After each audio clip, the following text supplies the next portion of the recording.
Hello, in front of me I've got Nissan Murano. In this video I'll show you where are the fuse boxes in your car. Find fuse box in your car. Take a look at the front of engine compartment. First fuse box is located right here.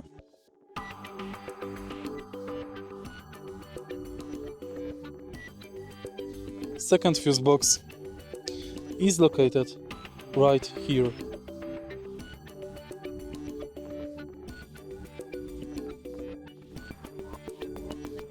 To unlock it, you have to unlock this part and this part. But you need two hands to do this. Next, you can find fuse boxes depending on the trim level and production place. You can find it here or here.